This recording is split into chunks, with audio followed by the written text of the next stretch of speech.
The scientist is not a human.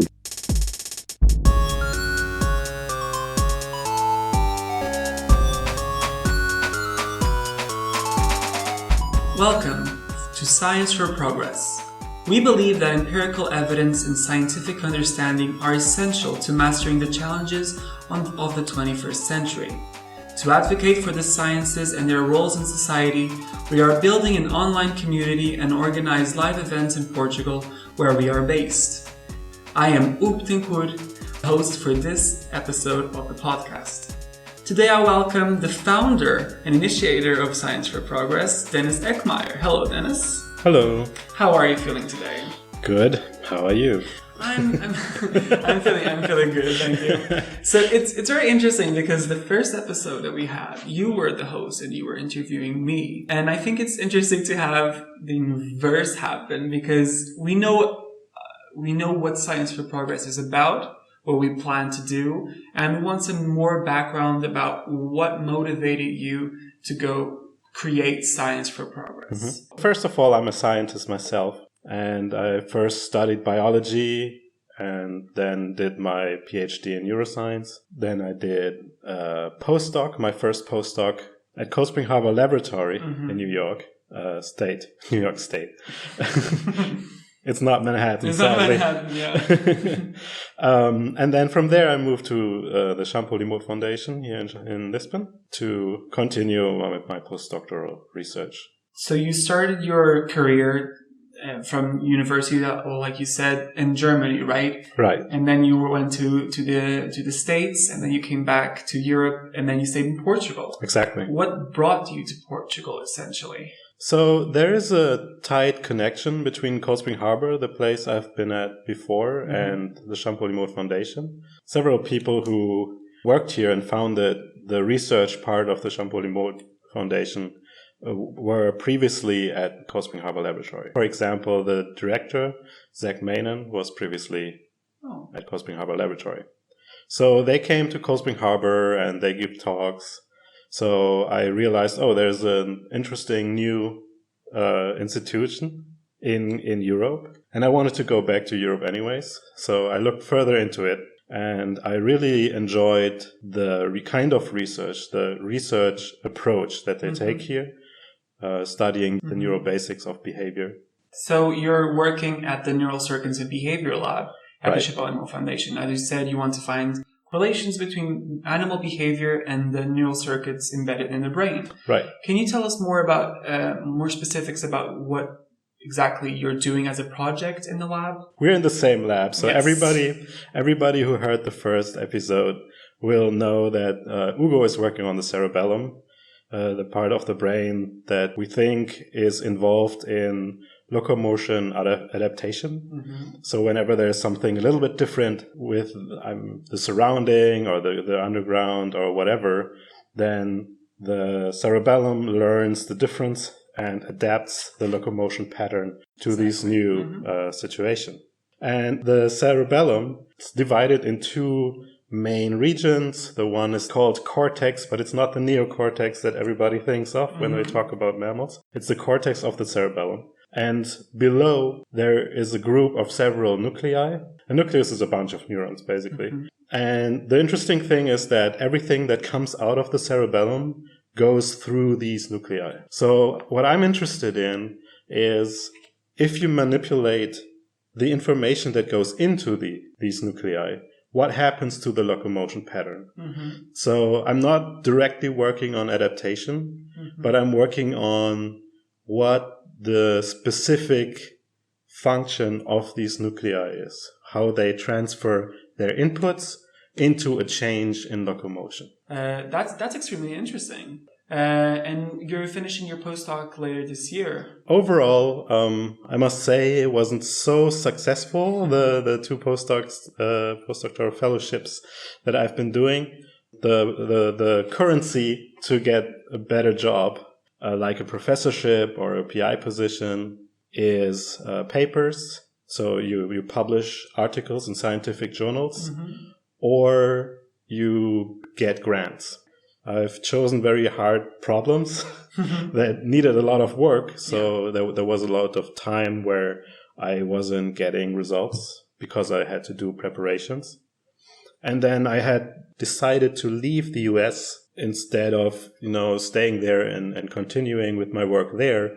I came to Lisbon and changed the project, and I had to start up again. And that is always a loss of time. Yeah, of course. So now, after 7 years as a postdoc, I don't have a lot of things on my CV that I can use to apply for a PI position or a professorship. And at the same time, the postdoc position is not the best of positions you could think of. It's not a contract, like you're not a staff. You're hired as a trainee, which gives you very little rights. And in Portugal, you don't pay taxes. It's not just beneficial. There are a lot of things that there are downsides to being a postdoc, and it's worse in other places than here. Yeah. But it's not the best job you wish for, especially not for long term, because it's not meant to be for long term, right? It's meant to be a transition where you get some more experience and then you move on. So what I plan to do, instead of trying for yet a couple of years to get grants and papers out, is to first take a year off completely. Okay. I am in the lucky position that I can afford a year in Portugal, and it's basically what other people do after high school or after college. They take a year off, and that's what I'm going to do.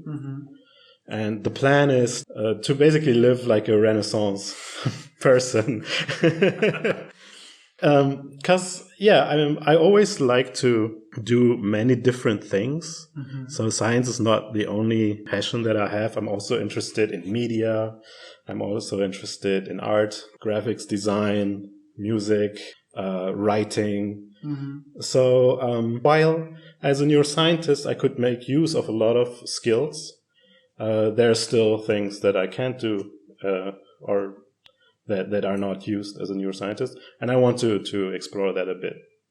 And that I want to do with Science for Progress, in fact. So for the next couple of months or a couple of years, we'll say, you're trying to back down a little bit from working in science directly and trying to help the science community in a way. For example, with Science for Progress, for this podcast, with blog entries and everything, and of course, with the live events. You started with March for Science, and then you wanted to continue that work for Science for Progress.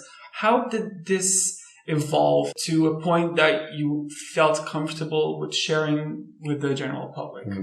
So, Science for Progress is work in progress. I had to make a joke. A year ago, pretty much exactly, maybe 13 months ago, that was in February 2017, there was the idea of the Science March coming up, and I heard about it from Twitter. By the way, Twitter is a great place to meet scientists. There are a lot of scientists online on Twitter, and you can always talk to them. So I was involved for several years in discussions about topics that were also addressed by the Science March, like how certain groups and ideologues have an interest, be it profit or be it power or whatever, ideology, religion, I don't know, that go against the scientific results. So there's empirical evidence that clearly shows how things are, or that are the best way that we know how things are. And they straight up say this is not true. They say the scientists are bought. They say we don't have to listen to the evidence, and so on. Then Trump won the election in the United States, and I'm connected to a lot of people in the United States because I lived there. And then this Science March, first the march, the Women's March, and then the Science March were created. And the Science March really quickly became an international thing, because I think a lot of things are decided in politics that go against evidence, I think that really needs to be conveyed. That there is a problem there. And also, I mean, different countries had different reasons. I guess in Portugal, a big problem would be the salaries of researchers and the funding availability and the kind of contracts. Right? Yes. There was another thing lately against bolsas as the main source of funding for postdocs and other people in academia. So I thought immediately, this would be great to have it here. And I'm part of the R event planning thing, which is an outreach of the Champalimaud Foundation run by postdocs and grad students. And they had a group meeting and I was part of that. And I wanted to bring it up, but then somebody brought it up Eric, before you. Eric brought it up first, that we should have the science march. So I was on board immediately, of course. I was mostly doing social media presence, mostly Twitter, of course. Apparently I'm a professional Twitter person now. But I also like to make graphics design, so I made a couple of memes and things like that and shared a lot of stuff. And then the time was really intense. There were a couple of people from the Champalimaud Foundation and some from other institutions. We came together every week. And we really had to figure out how to do this. So we had a website and all of this in 6 weeks. We had to get 6 weeks. Yeah, we had to get this running because we were late. There were already articles in the news. Why is there no science march in Portugal? Even before we came together the first time.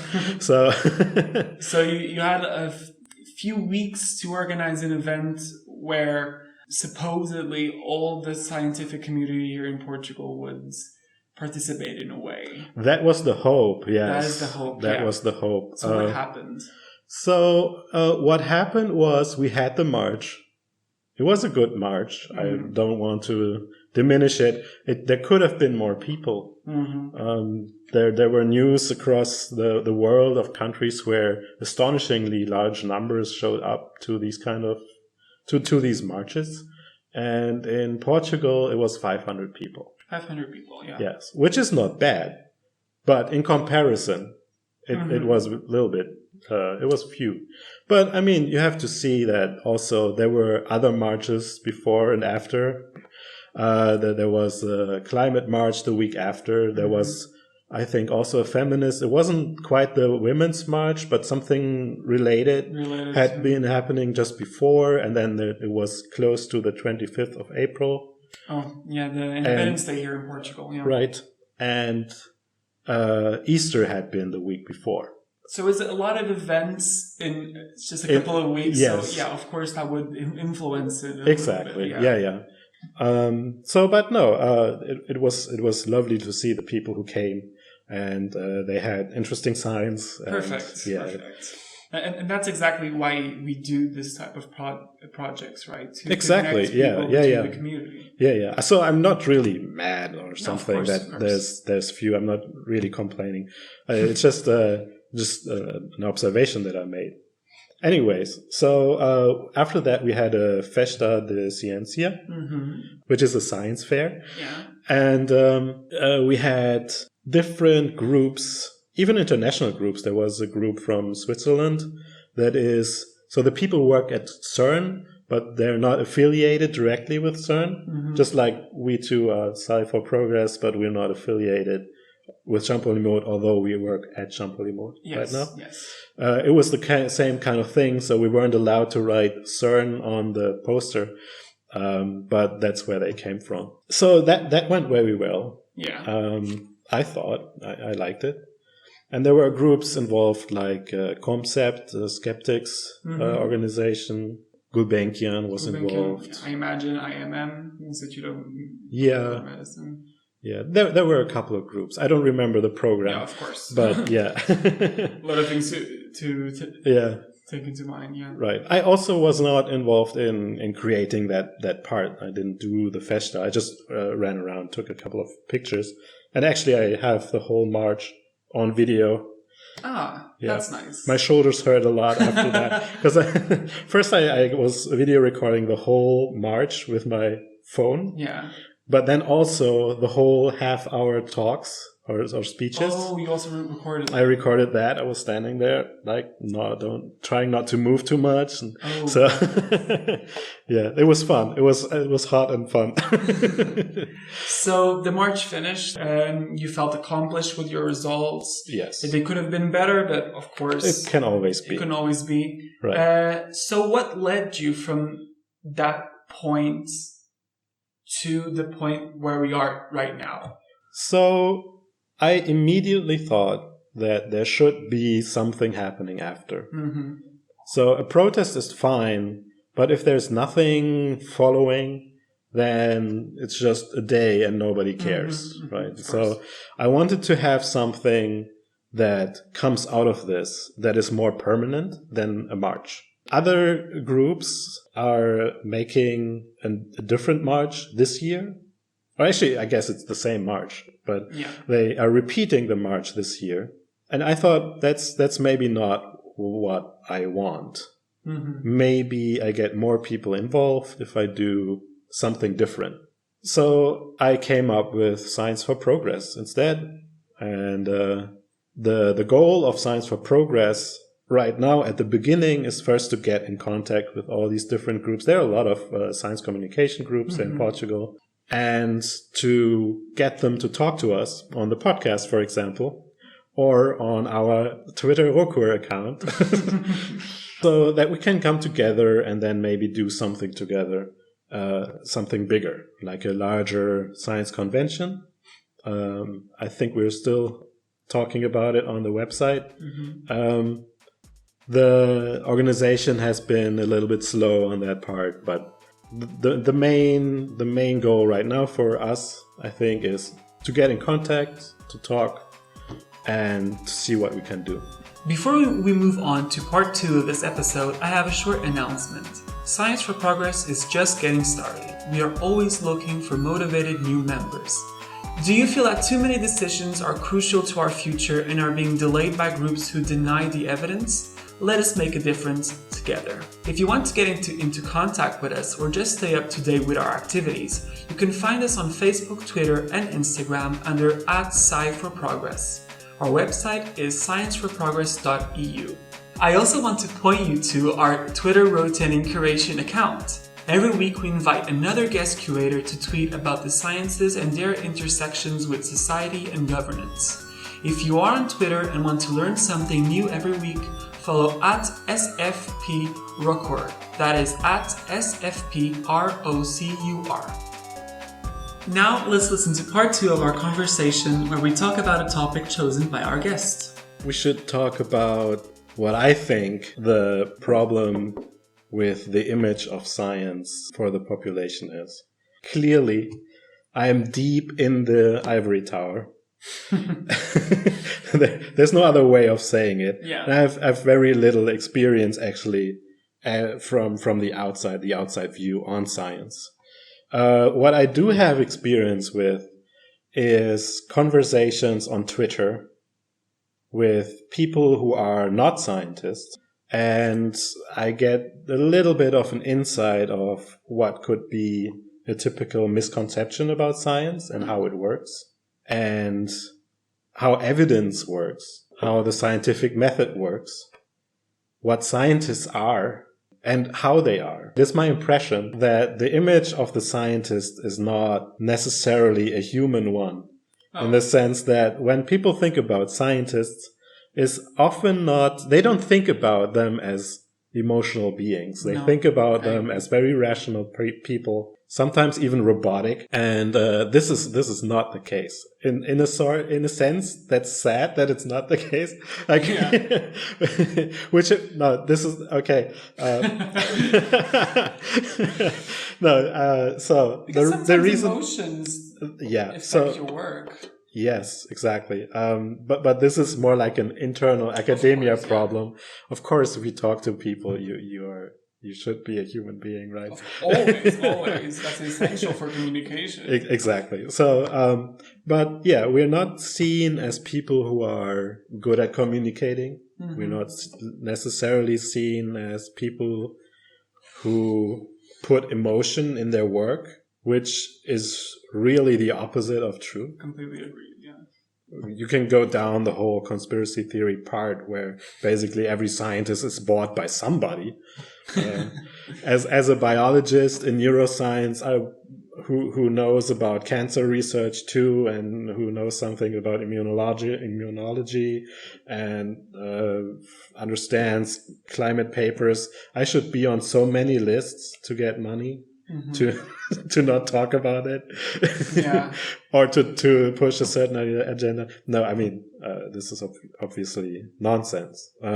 I think part of why this notion that you just have to bribe a couple of scientists and then you can do this big conspiracy theory thing, mm-hmm. How this can even maintain itself for so long is because there is a problem in the way we convey the scientific process. So, and this is really a problem of science communication. And I'm saying not of science communicators because it's a really hard problem. It's a problem of talking about a thing and you want to make people listen. And it is well known that you need to do storytelling. Otherwise, people won't retain what they read. They won't like to read it if it doesn't follow a story, if it doesn't have some emotion in it. It has to have some elements to gain their interest. Right. Yes. Now, on the other hand, real science is a very slow process. It makes very small steps. And thousands of people are involved in every step. What happens is that the storytelling focuses on a few people who maybe had the final paper or the final result that turned decades of research into something interesting. But without these decades of research of hundreds of other people that they cite, I mean, they cite their work, right? Yeah. Where they write the paper that is the breakthrough point, basically.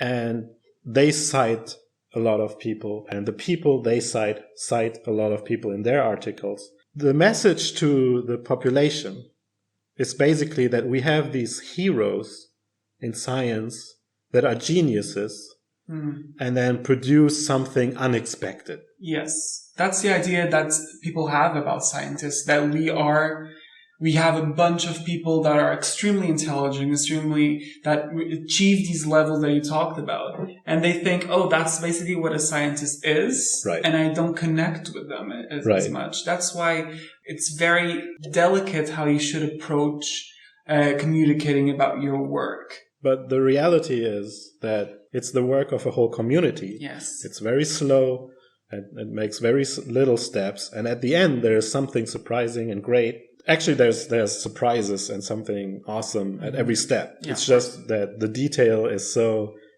small that most people wouldn't care. And they don't have to care. I mean, that's our job to care about these kind of things. Until we get to the point where there's enough information that you can put together and then create something like a cure or like a new technology. Yes, I think people miss those intermediate steps between starting a project and having that breakthrough. Exactly. Because they think that's a span of a couple of years, and as you said, it could be decades. Yes. And several lifetimes of several academics and other people, for example, in programming, people related to technology that don't get as much attention as, for example, these investigators are having. So essentially, in communicating science, at least in my opinion, the people should get the gist of what you're talking about, and they start to lose focus when you start putting more of these elements in between. Exactly. So this is the dilemma I see in science communication, that you need to leave things out and you need to simplify certain things. And sometimes you even tend to overstate certain promises. Yes. Which is a big problem in science journalism, that a lot of scientists feel like what they say about their work or other people's work is taken out of context and overblown. And then so a lot of scientists either don't talk to the press anymore, which is sad. Which is sad, yes. Others ask the journalist to give them a copy of the finished article just to make sure the things that they said are represented correctly in the right context. But then journalists, maybe not without reason, say, no, you cannot do this because that would be controlling the free media, the free press. So yeah, it's a tricky thing. It is. However, this is being addressed, and there has been a study. Apparently, a lot of these overstating and overly advertisement kind of things already happen in the press editorial rooms at the institute where the science was conducted. So they create a press release about the science of one of their researchers, and that is overstated. And then it's just taken and copied. Rightfully, now some people point back at us saying, because supposedly we were talking to those press release people. But I can assure you, in a lot of times, there is not much more talking between the press release editorial in your institution and you as with any journalist. In many cases, from the researcher's perspective, there is really no difference if you talk about your own press release editorial team in your own institution or somebody at a different at a newspaper or something. Yeah. So that's the other problem, I think, talking about how science is communicated. Yes. And the third thing is, of course, popular TV drama series. If you have the Hulk, Bruce Banner would say that he had 7 PhDs. That is ridiculous. Either most of them are honorary and he didn't do anything for them, which is not really relatable given his background story as a researcher who, I think he was doing private research, yes. And then he had this accident and turns into a monster. I don't think he got any honorary PhDs. But then PhDs is incredible. Right. And it's also the end of your career. If you spend your life doing one PhD after the other. I mean, a PhD is like 5 to 6 years in Europe. And I think 2 years more on average in the US because they start as bachelors and not as masters. Okay. Spending all that time on PhDs would be complete waste. Yeah. Also, you don't get paid very well as a PhD student. It's Iron Man. He has a fabulous quote that I always laugh at, that he said that he learned quantum mechanics in a night. I mean, these are super people, right? You cannot forget that. But even for super people, it would be a ridiculous waste of time to get 7 PhDs. Exactly. And then that reminded me, Jenna Simmons, also a Marvel character. She's in Agents of S.H.I.E.L.D. Yes. She's a scientist there. They only say she's a biochemist, but she supposedly had 2 PhDs when she was 17. So yeah, these characters represent us. So I'm a big fan of science fiction. Not just superhero stuff, but actual science fiction. And this is because often it really deals with a dilemma, with an ethical dilemma that has to do with science and scientific progress and with technological progress. Exactly. So the first science fiction novel was Frankenstein's Monster, and it already deals with an ethical problem. At the time, it was new to know that electricity exists and having kind of a grasp of how it works, and that you can use electricity to make muscles twitch. Mm-hmm. So it was news back then that you can make dead things move if you put electricity in it. So the author made a character who stitched together corpses and then hit them with lightning. Exactly. So the character becomes alive. Mm-hmm. And that in itself is an ethical problem, right? Yes. Creating life.